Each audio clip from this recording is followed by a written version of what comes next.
Yes, Awesome. sir. All right, let's call the HRA to order. Roll call. Brenmoen, Here. Jalali, Here.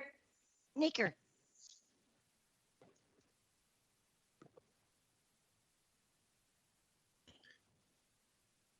Naker, Maker? I'm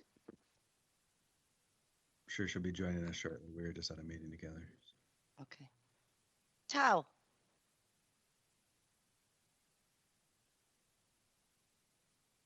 Commissioner Tao, are you here?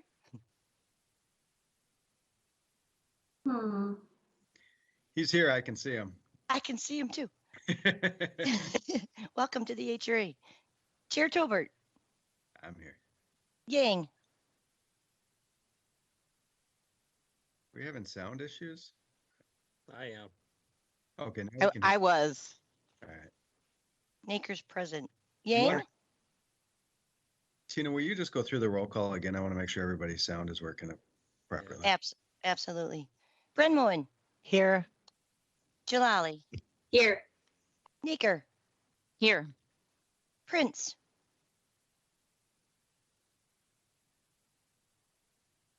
You're on mute, Jane. Here. Did I just Tao, get? Here. Tobert, Here. Yang.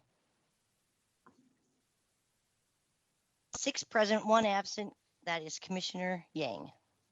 Item number 1, Resolution Public Hearing 21-305, authorizing and approving the conveyance of 2 HRA-owned parcels of land located at 605 and 617 Stryker Avenue, authorizing and approving an HRA land sale loan of $228,000 to assist with purchasing the parcels, authorizing and approving financing of a $750,000 home loan, authorizing and approving financing of a $200,000 CDBG loan, and authorizing and approving the execution of a development agreement for the Stryker Senior Housing Project, District 3, Ward 2. Director Goodman. Thank you, Chair Tolbert. Longest title ever. I'm going to ask Housing Director Kayla Schuckman to give a quick summary of all of that you just heard. Thanks, Director Goodman.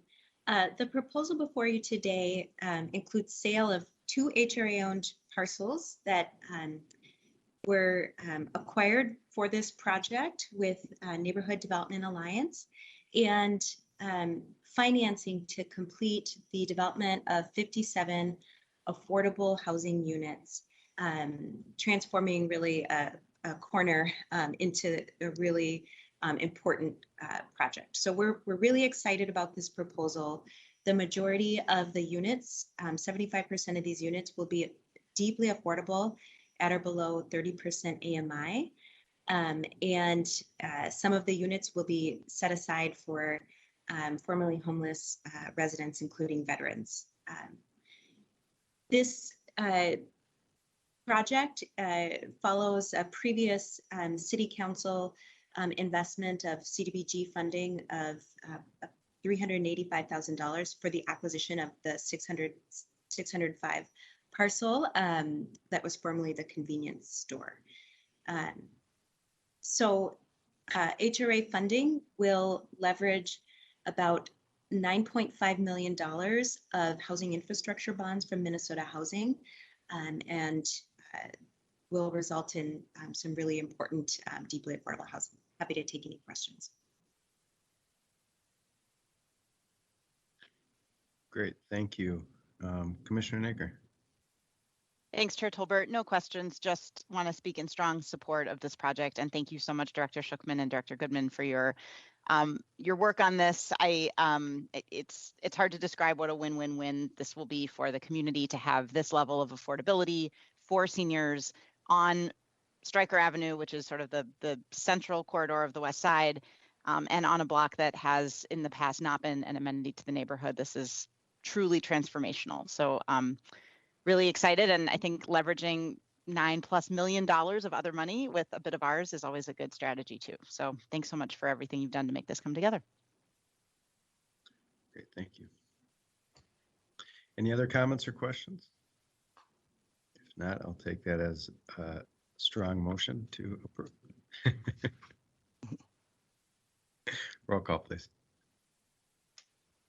Chair Tolbert, can we close the public hearing? I'm sorry. This is a public hearing. We're here to close the public hearing and approve the motion from Commissioner Naker. Roll call, please. Brenmoen, Aye. Jalali, Aye. Naker, Aye. Prince, Aye. Tao, Aye. Yang. Aye. Chair Tolbert. Yes. 7 in favor, none opposed. The public hearing is closed and the resolution is adopted. Item number 2, SR-168, follow up on the proposed HRA PED 2022 budget carried over from the October 13th HRA board meeting. Director Aye. Good. Yes, thank you, Chair Tolbert. I am going to try to share my screen again. I had a little trouble last time. Are you able to see my screen? Yes. Yes, excellent. That means I can't see you, so if you have any questions, please just make noise. Okay. Thank you, Chair Tolbert. Commissioners, today I'll be finishing up the presentation I started a couple of weeks ago, which we ran out of time to complete, and also providing a bit of additional requested information regarding some of the topics I covered previously. You had follow-up questions about housing programs and the Housing Trust Fund, and I would like to back up just a bit and provide some context on the progress the housing team has made in the past few years. I wasn't here for all of it, but I've dug deeply into it, and I'd like to reflect on it just for a moment to frame the discussion today. In the past couple of years, 2 to 3 years, the housing team has developed a comprehensive housing strategy and created a housing trust fund, both reflecting best practices within the industry. The team has launched several innovative new programs and partnerships, many of which City Council requested. I'll add that Chair Tolbert, you had asked for a list of all of the housing programs, which we've drafted. I did send a Holly to send to each of you earlier today, but it was not long ago, so you may not have it yet. We will make some final edits to that document and then provide a final version to you as a quick reference when you're talking to constituents. But in addition, the team has sought and secured leverage for our public funding through private and philanthropic sources. And while performing ongoing work on single-family and multifamily development projects, large and small, they've stood up and processed 5,000 bridge fund applications, stood up 2 COVID emergency rent assistance programs, and have already distributed over half of that funding. They've done a huge amount of legwork to propose a much-needed 30% AMI fund utilizing ARP dollars, as well as a COVID homeowner stability program for homeowners facing foreclosure. The implementation of ongoing programs and funding, including the Housing Trust Fund dollars, must be thoughtful and strategic, which is the purpose of capitalizing and continuing to replenish a Housing Trust Fund.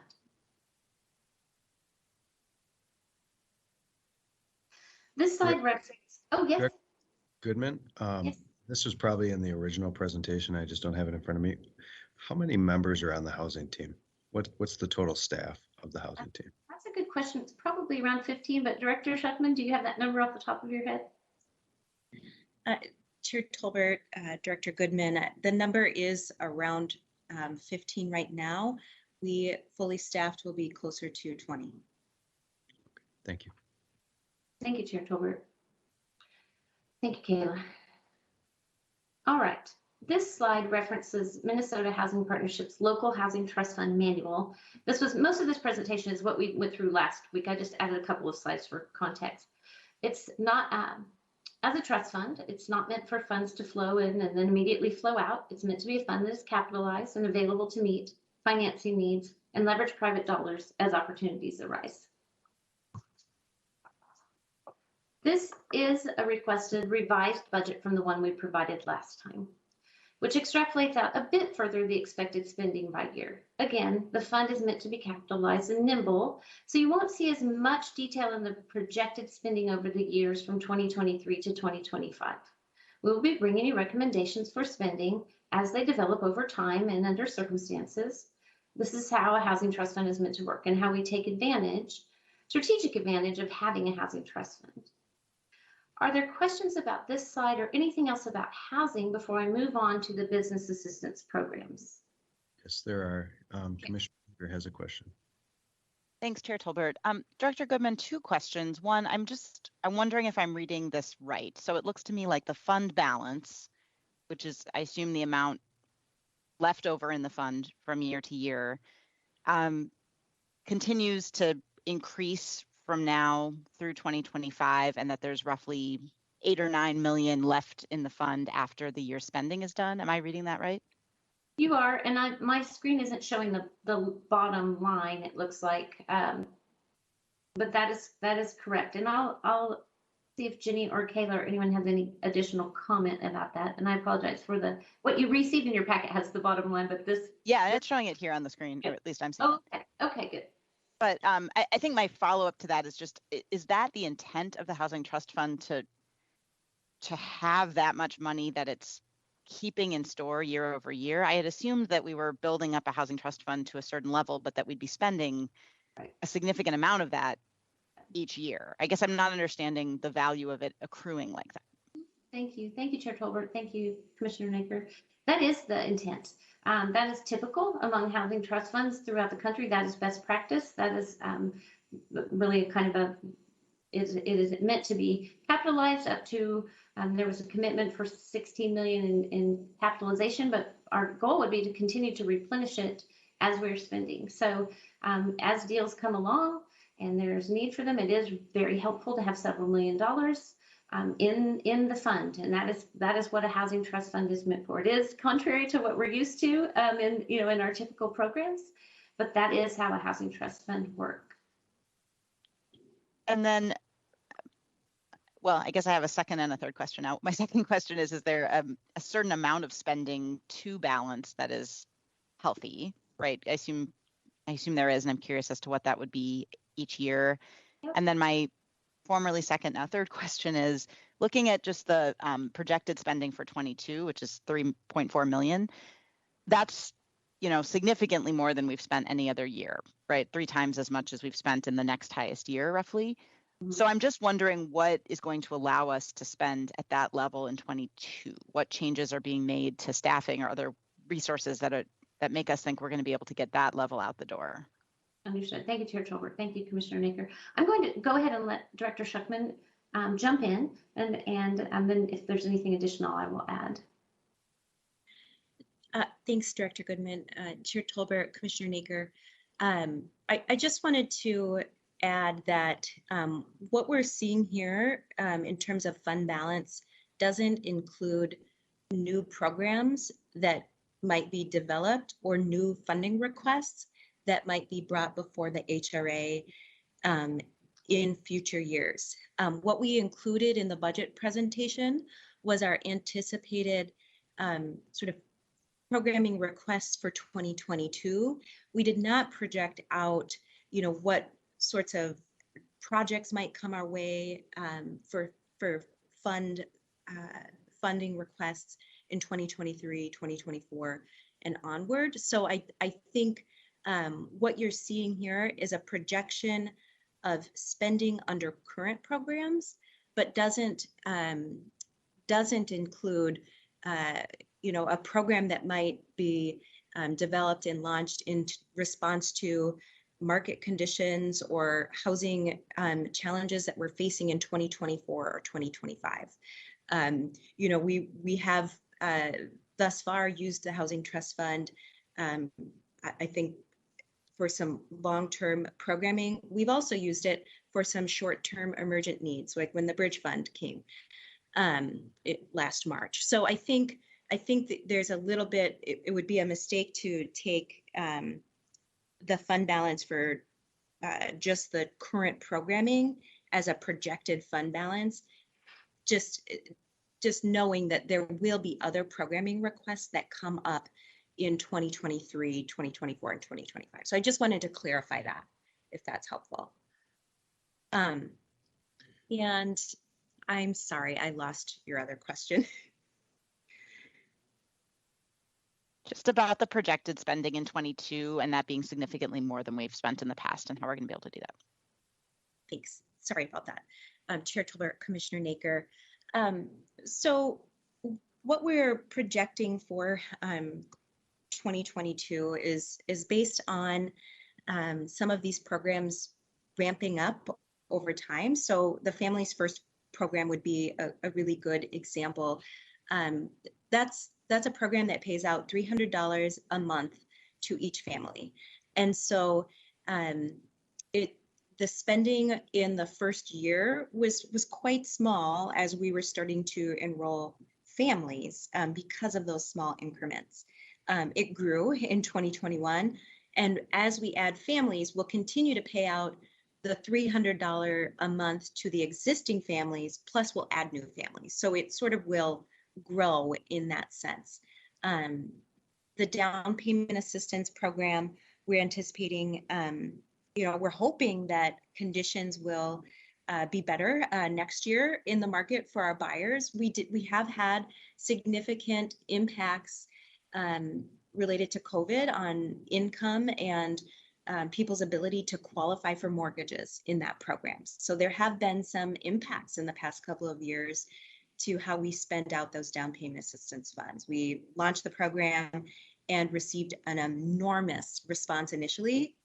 And as COVID has driven on, that's slowed down quite a bit as we aim to serve homeowners who have the most significant needs. We are seeing people that no longer on our waiting list that no longer can buy a house right now. We're hoping that some of those trends reverse on our down payment assistance program. So I think there's a few things there that for existing programs we think will resolve. We are also looking at some programming options for our Families First program to consider that will allow for an expanded pool of eligible participants in that program. So that's something we want to talk to the HRA about very soon. Inspiring Communities and NOAA Investment Fund would be programs that would be capital and the Permanent Supportive Housing Fund. Those would be programs that would invest in capital development dollars for housing. So we haven't yet used the Housing Trust Fund in that way. And so this would be something that would be larger sums of money, not the $300 a month. It would be potentially, a couple of $100,000 on a project or $500,000 on a project. And so we do project that once we have those programs developed, and if the HRA approves those will move forward in larger spending increments than some of our direct payments to homeowners and renters. Thank you. And Director Goodman, you mentioned the list. If you could maybe send that over, I think Ms. Houston might be out today. So if you could just forward it over to us, I know I've been waiting for that. That would be great. Would the document that you put together, does that have kind of the balances of the program? So, for example, the Family First, we allocated $2.7 million. Just would it have on there how much has actually been allocated to families, and as well for the other programs? Chair Tolbert, it does not currently include that information, but we can certainly do our best to add that. Some of the programs are funded with more than one source, so I think that might be a bit confusing, but we'll do our best to add the information that you're looking for. Yeah, and I think part of that is, we want to continue to make sure these programs are being effective and being used. I know, for example, in the Family First, one of the changes that potentially could be made is to expand it to 40% area mean income and not limit it to, 6 or 7 schools, but, actually have it need-based, but citywide, which I strongly support, and I suspect my colleagues do too. But things like that, and that's kind of the information that it gives us when we actually know how much is being spent or not spent, and which programs might need a little bit more money in that. So, thank you, Chair Tolbert, and that's a lot of what you're seeing here. But I'll send the list over, and we will find a way to reconcile the information for you so that you're getting what you're looking for. Okay, and just to confirm, we were talking about housing programs that might be coming, new programs that might be coming out. As of now, there are no new housing programs being proposed, with the exception of the ARP. I know one ARP request from the housing team, or should we expect other proposals in 2022 from the housing?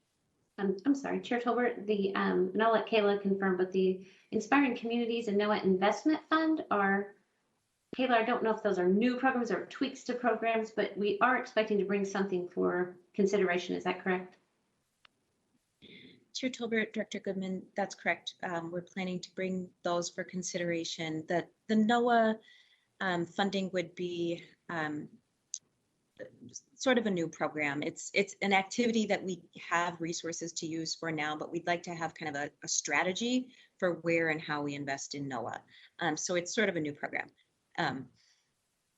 Does that answer the question? And I'll add, Chair Tolbert, we did provide details about a bit of detail about the programs as you requested. You should have received that yesterday, day before yesterday, and some information that Mark Strom sent to Holly.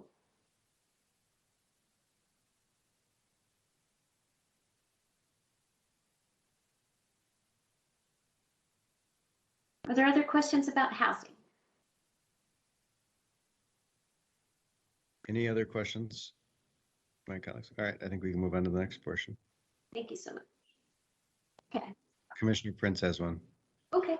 Sorry about that, but I didn't know if Director Goodman answered your question about, I believe there is a proposal coming forward that would use a significant portion of American Rescue Plan dollars that we've discussed recently.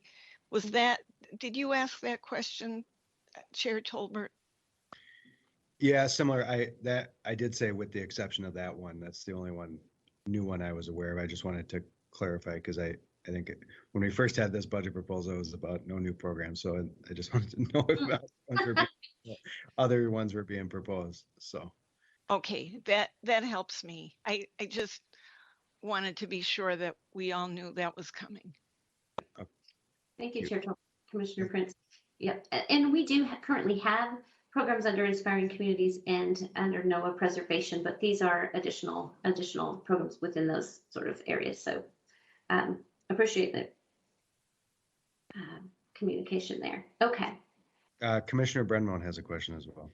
Okay. And this could be a segue into the next slide, but one of the questions I think we asked either at the last meeting or the one before, and I apologize if I missed it when it came into my inbox, but we had noted that there was $400,000 of STAR CVZ pointed to the Housing Trust Fund, and we're wondering where the other $350 is pointed for 2022. I know that was a question we asked, and I don't know if we've heard the answer. Thank you, Chair Tolbert. Thank you, Commissioner. I don't know either. Do I have Mark Strom on the call? I know this is his last week with us. And I'm not certain if we followed up on that question or not. If not, we will get back to you on that. Okay, Ed, I would really appreciate an answer to that question. Just STAR CVZ was $750,000. I know 250. It was $1 million pot. 250 was to design and planning and Ford to Hillcrest, and 750 was on livability projects around the city. And I know that we had done some shifting with COVID and for other reasons in the past few years, but I don't know if we'd made a permanent decision about it being absorbed otherwise. So I just want to make sure we know where it is. In addition to noting that over half of it is in the Housing Trust Fund currently. So the other 350, I would be curious to know where it has landed. Thank you. Thank you, Commissioner Brennan. Thank you, Chair Tolbert. We will follow up on that, and I apologize for not having provided that information if we haven't. All right, back to the presentation that we began last time. You had asked for one comprehensive list of the programs generally available for business assistance. This doesn't include Bridge Fund or any other COVID-related one-time programs. We've put this list together, which it may still need a few tweaks, and we thought we would create a PDF for you, which you can either print and hand out or email to constituents. I know you were looking for something that's sort of a quick reference. We're also updating our webpage in regard to these programs, and we will do a better job of getting this information out broadly in the community. As an aside, we should have a new PIO on board in our department in the next couple of weeks. that will assist with our ability to communicate more clearly and more effectively. This slide reflects the disbursements from the Citywide Business Assistance Fund from 2017 to 2021. So these are all things that have come in front of you as they've moved through the process. So there shouldn't be any surprises here, but it's just sort of the information laid out in one spot. And Commissioner Jalali has a question. Thank you. You might be in the midst of answering my question, but I was just looking at that previous slide and reflecting on how there's, a handful of different assistance funds available. They fund a range of different things. We work on all of them individually or often do as council members. And I'm wondering, is it within or maybe outside of the budget process that we could be able to see like a top level results of all of this work? I mean, it's just, it strikes me that it's, a lot of important investments in individual businesses that do add up to like a bigger economic picture. And I guess, where do you see there being kind of like a state of local business that really helps tell the story? I do see a lot of good work happening, and it just seems like a chance to share important successes. So if that's sort of slowly coming in the next few slides, that's fine. I'm just realizing that I think this is just overall a good thing and a way that we're helping folks. And I would like us to share that more where we can. And I know I do as a council member trying to share, we're giving year-round star and working on things like that. But some kind of big picture story would be awesome. Thank you. Thank you, Chair Tolbert. Commissioner Jalali, that's an excellent question. I just this morning sent not to my team, but I was talking with Joe Spencer at Downtown Lights because they recently went to a conference, and I saw a really excellent example of a kind of a dashboard. In this case, it was like a COVID recovery dashboard, but I'm very interested in that. So those are that kind of telling our story is something that I definitely am very, very interested in. And as we have recruited for our communications position, we've really leaned heavily into like, we need someone who can help us tell our story. So this is a piece of it. And the numbers that we'll show you on these slides are kind of in each, a few of the specific programs, but you're absolutely right. This is part of a big picture that is a story that we haven't done a good job of telling, and that's something that I'm definitely interested in leaning into. That's awesome to hear. And I think that we all get to see and individually celebrate, like, this business got relocated, or this business is happening, and we're always kind of there one at a time. And so to hear that, thinking about a big picture story that really shares the impact, that's great to hear. And I'll let you keep going because I know some of that's coming out in these slides, but just wanted to acknowledge that as we're going through it. Excellent. Thank you so much. Okay, so this is I'm just going to cover a few. Also has a question. Okay. Sorry, I'm gonna sound like the village crab, but I also just want to point out, I know that I've made a point of saying that the Ward 5 has not been benefiting from the STAR program in the ways that other wards have, and I don't feel, it's not, my feelings aren't hurt by that. I just think the program is something that is a challenge to use. This is a program that actually would be very easy to use in Ward 5, and there is not one example of a single project in Ward 5. So I want to throw down and challenge us to try a little bit harder to get money to places that are harder to spend money in. Thanks. Yeah, thank you, Chair Tolbert, Commissioner Bermond. That speaks to the communication of the programs and or lack thereof, and we will definitely be doing a better job of that. Thank you for your comment.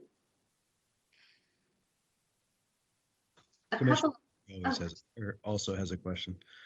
Thanks, Chair Tolbert. And Director Goodman, going back to the previous slide, thanks. A lot of my questions about our funds, I think my colleagues have asked similar types of questions, have to do with just spend down and being really cautious about how much additional money we're pouring into funds when we haven't been able to get it out the door to date. So this is really helpful, and it looks like, at most we've spent $296,000 out of the Business Assistance Fund. That was in 2019. And this year it looks like the mayor's proposed budget for the Business Assistance Fund, if I'm reading this right, is $760,000. So once again, I mean, we've never gotten close to spending that amount of money, and the money doesn't come out of thin air.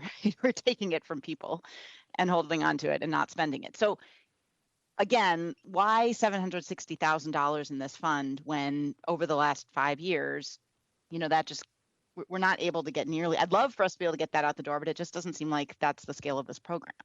Yeah, thank you, Chair Tolbert, Commissioner Naker. That is again related to, and I don't mean to sound like a broken record, we have not done a good job of communicating these programs, and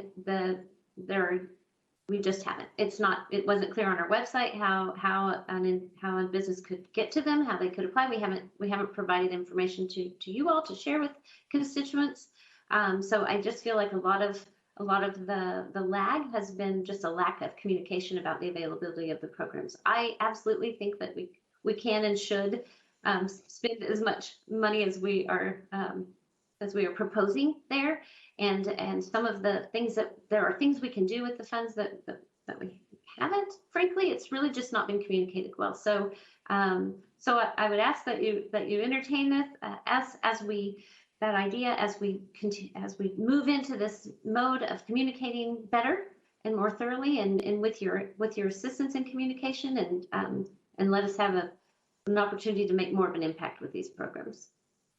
And just as a follow-up, I completely applaud and encourage that, and will be as helpful as I can be in helping get the word out. What I'm looking at is $610,000 carrying over from last year, right, that weren't spent, and then being asked to put in a new $150,000 to get the program up to 760. So I guess it seems to me like it would make sense to take our carryover from last year, right, which is still, 3 times as much as we spent in previous years, and try to spend that down and test the proposition, as you said, that it's just communication. And then if we spend all the money this year, recapitalize it next year, and we've tested the thesis. But I don't understand why another $158,000 is necessary. I hear you, Commissioner, and I believe that we definitely have the opportunity to utilize and make that much impact. It's a valid question, Commissioner Naker, and but I do believe that we kind of have scanned the environment, and we feel like that's a number that is appropriate. And given the businesses that have suffered with civil unrest and COVID, we need to get money out the door. It's desperate need, and so it's just us basically saying this is what we believe that we need here based on what we know and are talking with businesses and the current situation. But I fully appreciate you looking at numbers and seeing that money hasn't moved and questioning how we feel like we'll be able to do that. So. And Commissioner Tao also has a question. Thank you, Chair Tolbert. Director Goodman, can you talk a little bit about this thing where you said that PD just wasn't communicating? Why is that? And why is that? And what do you plan to do differently? And who's in charge of that actually? Commissioner Tao, Chair Tolbert, those are excellent questions. We do not have social media accounts in the PED. We had a communications team individual who communication just wasn't being done well. Then that person was gone for several months and then is left. Travis Bissidu, new deputy director, will be over the communications role as was Kristen Guild, and we'll be hiring a new communications person. Again, we focused very much in looking for a candidate who has that sort of marketing and communications experience that we've not had on our team. The communication piece has not been done well, and we've been looking at social media accounts and the communications work from our peers in other cities, and we have many ideas, and hopefully I know that Travis has done interviews, and we're finishing those up and hoping to be making an offer very soon. Communication is something that we would definitely need to be improving, and we're aware of that. It looks like Mr. Bissidu has Just have Commissioner Tao. All right, go ahead. Looking at this chart is very concerning because there's like a deep drop in 2021, and the conversation that we're still having in the community is that people, business still does need help, and so I'm looking forward to the changes, and I think all the council members are here to help push out this information to our wards. But I think we can do way better than this. Agreed, Commissioner Chow. Before I jump to Councilmember Jalal or Commissioner Jalali, Mr. Bisadu, I suspect you want to answer that specific question. Yeah. Chair Tolbert, commissioners, it's worth mentioning that how our new PIO can reach out to businesses or folks that we don't normally contact within PED has been a specific question that we're asking in the interview. And we've had some really good responses, some creative answers. And to Nicole's comments, I'm hopeful that our new hire is going to be someone who can hit the ground running and get some of that information and word out into the community, probably through social media. But we've heard some other creative answers. So I just want you to know that through the interview process, we're looking specifically for someone who can really facilitate that communication piece and get our information out into the community. Commissioner Jalali? Well, thank you. I appreciate this conversation, and Commissioner Tao did kind of touch on the point that I was hoping to make, which is that our council offices play a role in having community reach, having lists of local businesses, having relationships, and translating this information. I'm happy to hear that PED is working to hire the capacity we need to get the word out about these programs, and I would just say that I'm very eager to support that person and this cause. I think a lot about how city programs get communicated in very jargony terms, like you can do some capital improvements on your blah, blah, blah. Like I think that the more we can put things in everyday person terms, the better. This is something that we're learning right now, working to spend down year-round STAR in our office, and being able to say things like, if you can pick it up and move it around, it's probably not an eligible expense. But if you want to build like a walk-in, equipment that's built into your store, that could be a thing that we support. This fund could pay for that. So I think the onus is on all of us, and also on the department to hire the staff to do this, but us to like push the communication to be consistently very accessible. That's not just about translation and sort of, where we publicize it, but even the type of words we use, and just helping make this simple. And, I hear Council President Brenmo too on that point, that even when all efforts have been made, there's still groups and efforts that still can't access this. And so we should take up that cause too as a council. So I just wanted to add that in, but this is a good discussion to have, because it does then relate to how we can move this money. And I'm glad to see the work we have done and eager to keep pushing at it. Thanks. Thank you so much, Commissioner. Commissioner Prince? Thank you, Chair Tolbert.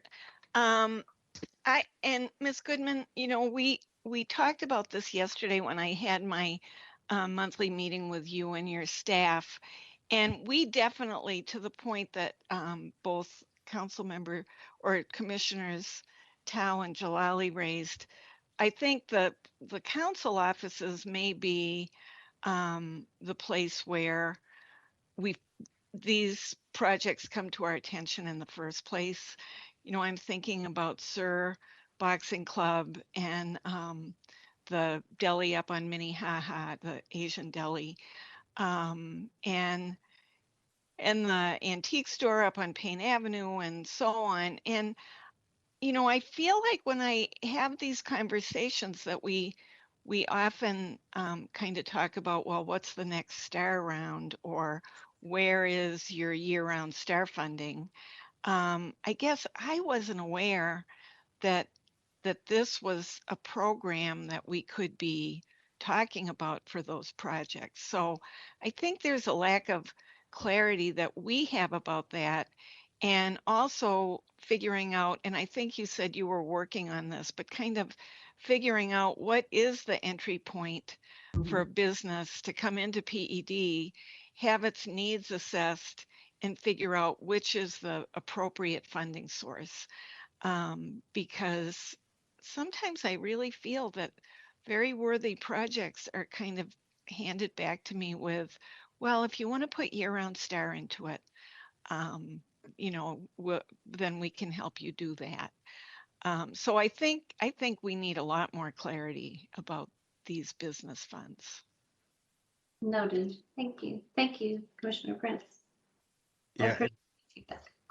it may be off that question, and maybe it's part of the rest of the presentation, but on the slide before, which also talks about this, what's the criterion that we use for some of those funds and who decides? We had talked about understanding, I think there's a group within PED that, I don't know, ranks or whatnot, but we had asked what the criteria they used is. And Yep. Thank you, Chair Tolbert. I did provide the resource teams. You should have received this since our last meeting, the resource teams sort of packet, that interdepartmental resource team where we look at each project that comes in and the various sources and what's the public purpose. And so that's a multiple page document that you should have received since my last presentation. If you do not have that, I will make sure that you get it.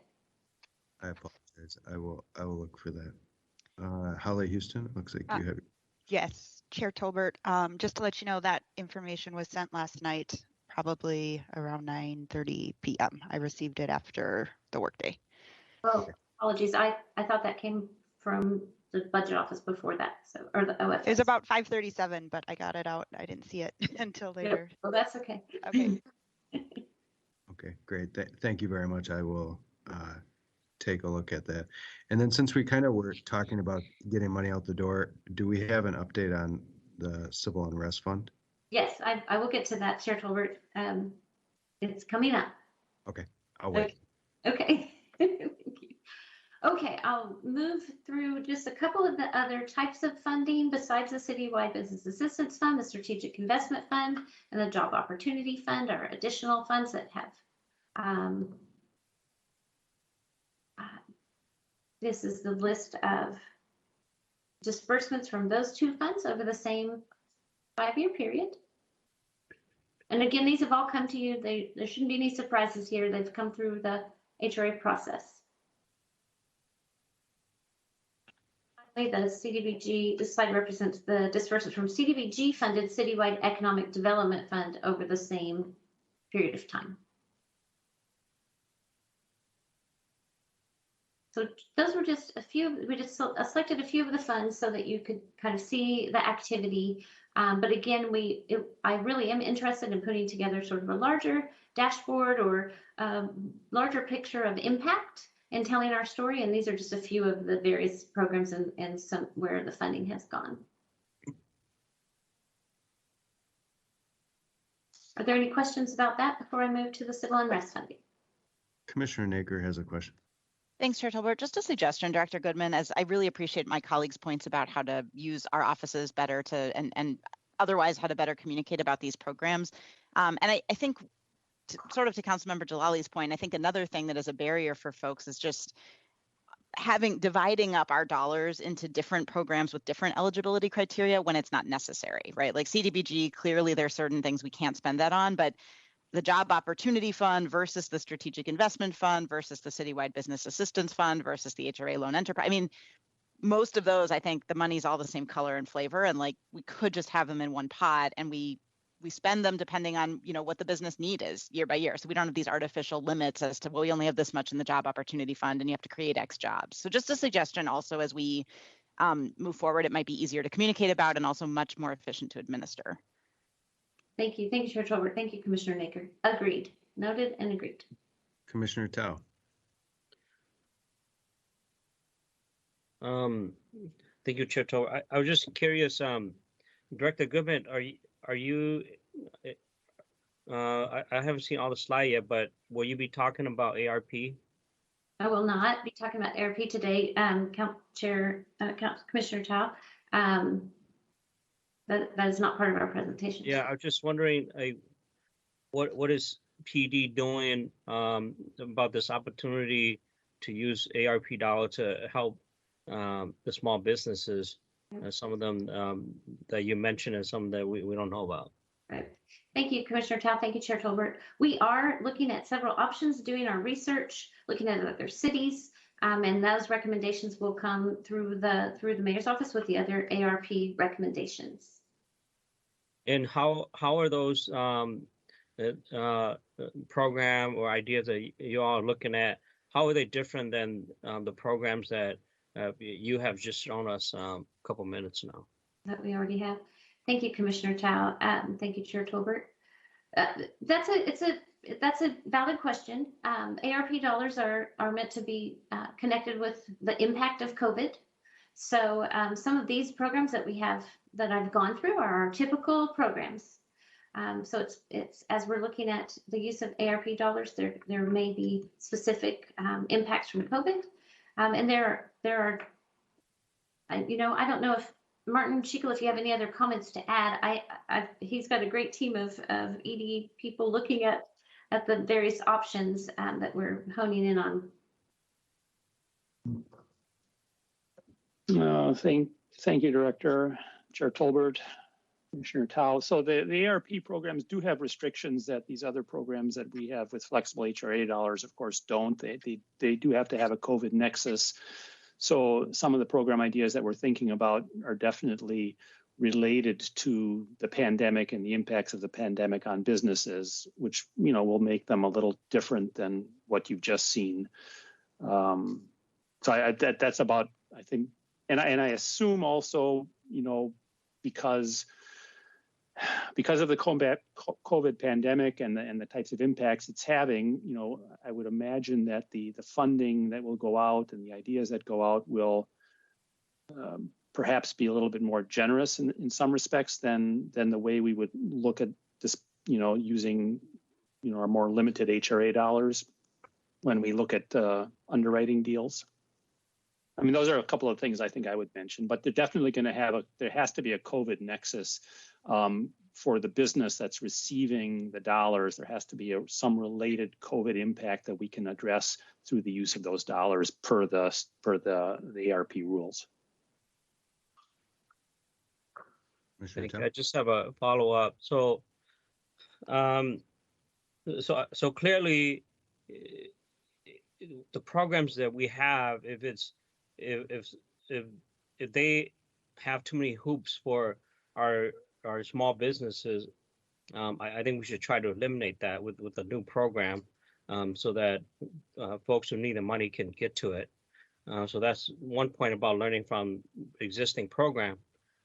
But I also want us to think about anytime, I'm not saying our PD department is like this, but typically when you have, whether it's government or a organization, when you have money coming in or when you have a lot of fund, but you also know that these funds could be depleted, sometimes people operate out of scarcity. And so then they hold on to the loans or to the money, and they start playing, it becomes like a power thing. And I hope that as we continue to proceed, that we think with the mentality not of scarcity but abundant, and that the more we help these small business and the local community, the stronger the city will recover, and the faster and the quicker we will recover. And so having that mindset of scarcity and abundant, I think that's important. And I hope people out in the community doesn't think that we're just keeping all this money to ourselves in PD. Thank you, Commissioner Tapp. Noted. Just on that question, I suspect there's more conversations to be had, but I'm getting businesses that are asking if we're starting to look into it, if they how they can apply, or is the economic development team reaching out to businesses, or who should we connect businesses that are looking for some ARP, businesses and nonprofits, quite frankly, that are looking for ARP help? I've heard from quite a few now, and just want to know what the economic development team's doing. Yep. Thank you, Chair Tolbert. Yes, our team is talking with businesses and business support organizations, but certainly if you have any inquiries, please direct them to our team.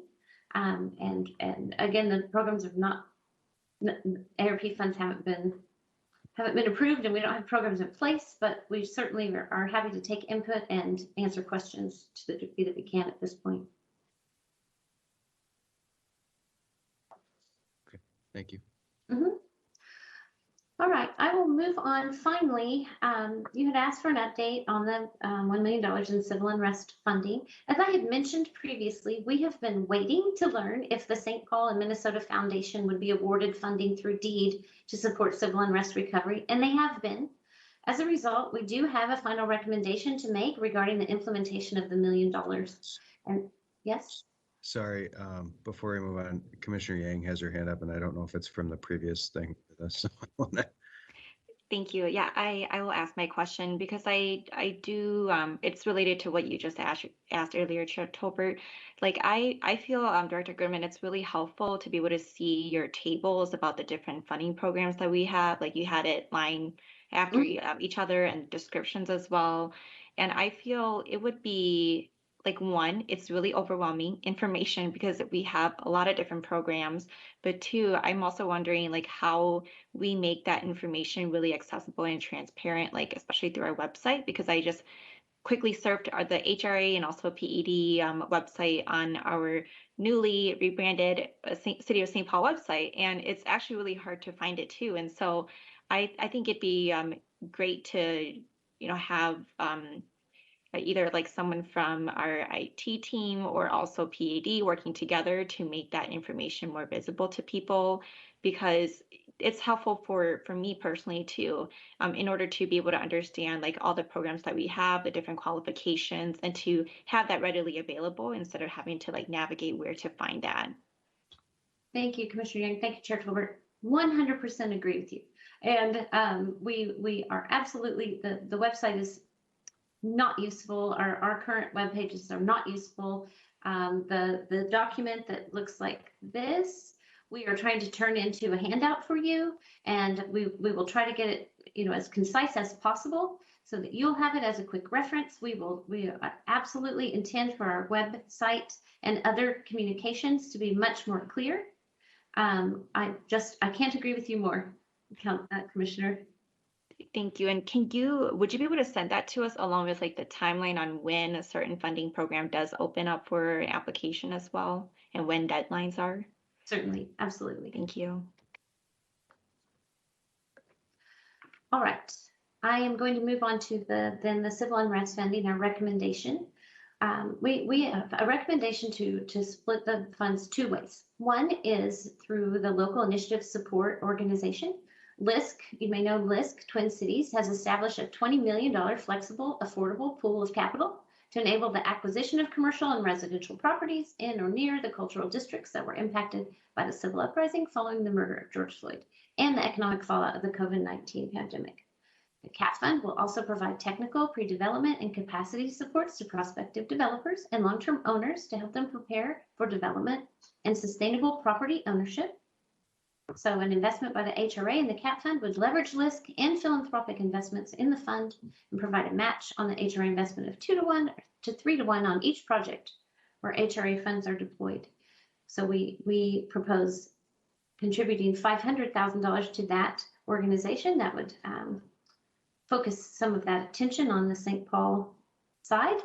Our other recommendation is related to that award that the St. Paul, Minnesota Foundation was recently awarded $8.9 million from DEED to provide grants to the nonprofit partners to fund eligible projects addressing the greatest economic development and redevelopment needs that have arisen as a result of civil unrest and COVID. So this is your, ADA, the nonprofit business support organizations will apply to the St. Paul, Minnesota Foundation. I sent each of you a summary about this before when the program was going through its process. Their program will provide grants to businesses through nonprofit business support organizations in the Snelling, University, and Rice Cultural Districts and the East Side and West 7th commercial corridors to support economic recovery. And there's a list of the kinds of things that it can cover. So We believe that dispersing the funds in this manner makes logical sense, leverages other funds, supports partner organizations who are working in the community, ultimately supports local businesses, and builds community wealth. And we plan to move forward with disbursement of the funds in this manner unless you have concerns or other direction at this time. And with that, I would stand for any questions. Commissioner Jalali. Great, thank you. Huge news on getting funding from the state. You know, I've been eagerly excited to hear updates on that, and in all the time since the civil unrest and in the Midway area and areas along the Green Line corridor that Councilmember Tao and I have worked on and represent. The missing piece has been state funding to really help people pick up the pieces. So I know that I feel very strongly about this and have been eagerly awaiting it. I would love to talk more with you, and maybe it can just be as a follow-up, but trying to better understand the LISC idea. The missing piece that I see for businesses who have been like hit by COVID, hit by civil unrest, and are under displacement pressure is just like cash. We have a group of businesses, for example, who exists. They're a strip and they're Black-owned businesses. They're tenants. They don't own their building. They are along University Avenue. One of them is the first and only Black-owned record shop in the state of Minnesota. One of them is a beauty salon. I think one of them is a barbershop and a couple others. And they want to buy, I think there's like a corner market. They want to buy their building from their landlord. Their landlord doesn't live here. Their landlord is kind of sitting on like their golden ticket to cash out because they have, hot property now in the stadium area. And they are like in the process of figuring out, can we buy, can we offer, like, what are we doing? So how, I guess, in terms of just making this simple, right? Like, how would the LISC proposal help a group of folks like that who are like all in position, but just need resource be able to compete in the market? Or is it like, how does it actually work? I think that a lot of folks that I'm trying to help, they're just trying to stack up their chips so they can like come to the table and just do it. So I would love to hear your thoughts on that. I know it's like early stage too, but that'd be great to hear. Thank you, Chair Tolbert. Thank you, Commissioner Jalali. That is a perfect example of, that is an organization who needs to come to us, and we need to look at that pro forma and see, is it citywide business assistance? Is it, what is the fund that would, or the resource that would be the most useful for them? That building community wealth is absolutely something that we would like to do. We actually would like to fund a larger program around this kind of community ownership. $500,000 is, not probably enough to capitalize a large loan program for that, but we would like to do that as well. I'm looking at an EDA grant for that kind of revolving loan fund kind of thing. I think that would be great. But we do have the business, citywide business assistance even now could do that. So it really kind of depends on the amount and the specific needs. So as you have these opportunities, please, all of you, reach out to us, have them reach out to us. We'll look at sources and uses and opportunities. Sometimes we don't have sometimes the city isn't the source of the dollars, but we have a bank who's reached out, or someone who's reached out with funding that's saying, we would like to fill a gap. So some of the role that we play is just facilitating those deals, because obviously we don't have the resources to fill all the gaps. So I think just us forming that relationship with all of you and your constituent businesses, and knowing having that communication is what we need. Awesome. I'll definitely follow up, but eager to hear every single source we can use to get people like that over the hurdle. So thanks. Yep. Great. Commissioner Ramon. So I appreciate the many times that we've had you back, and I realize that we're always kind of squeezed in here before the council meeting, and I have, kind of appreciated the time to look through the spreadsheet and with in concert with my colleagues and listening to their questions and comments as well. And I would just like to say, I am most interested and supportive of your staffing request. I think that we need to make sure that, I think I've said it before, we're a demanding bunch, and in order for you to execute the demands of this bunch, you need the staff to do it and to do it well. And I think that you've made the case for the cost benefit of adding staff and will take care of getting rid of some of the properties that we're currently, maintaining and managing. And so I'm very interested in that. So I just want to express, some support for that at the onset. I will say that I really agree with what I heard Ms. Naker saying earlier about, I'd like to focus on staffing up and seeing it prove up and get some of this money out the door before we throw more money into these pots.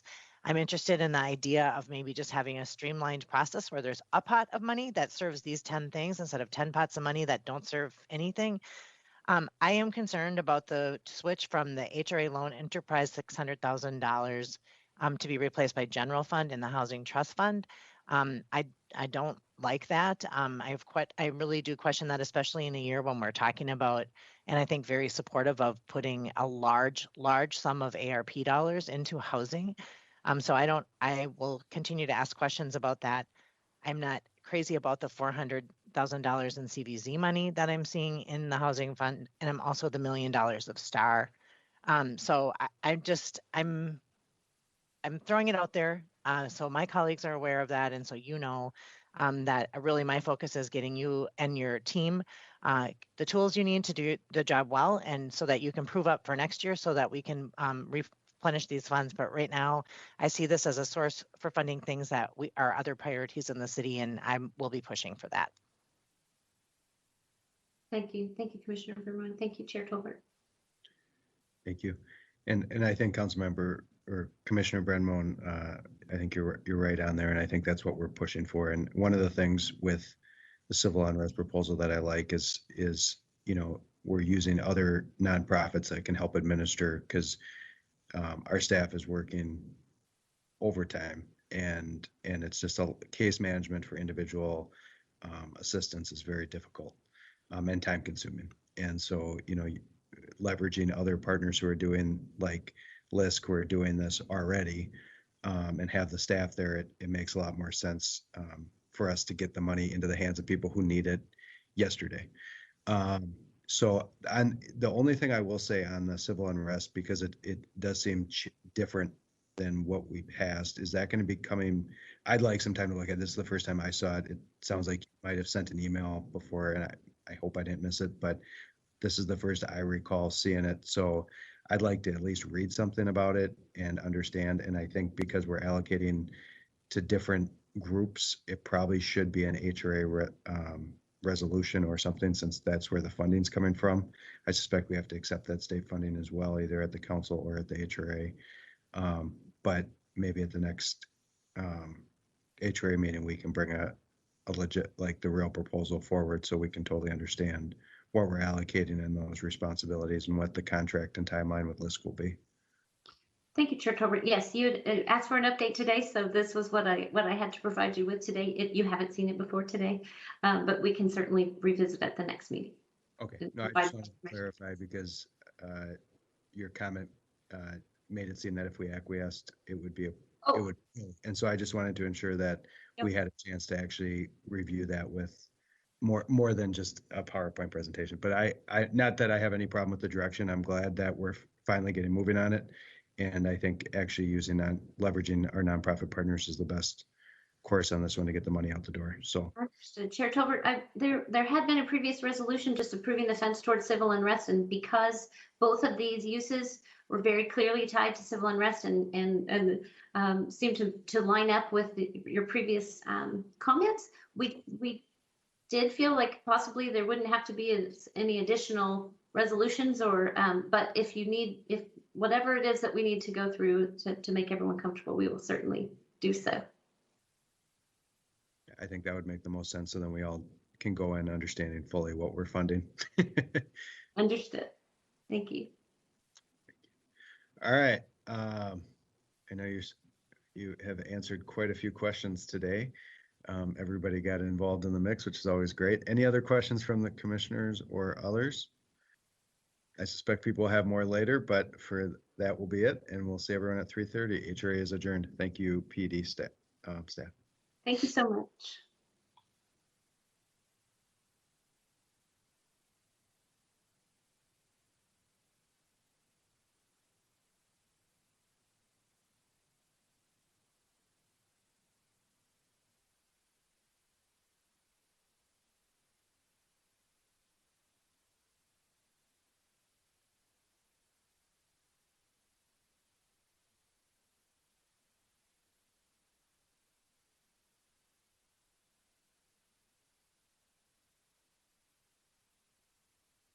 play. So I want to say thank you to all the partners who have helped us operationalize that belief that libraries aren't just a place for books.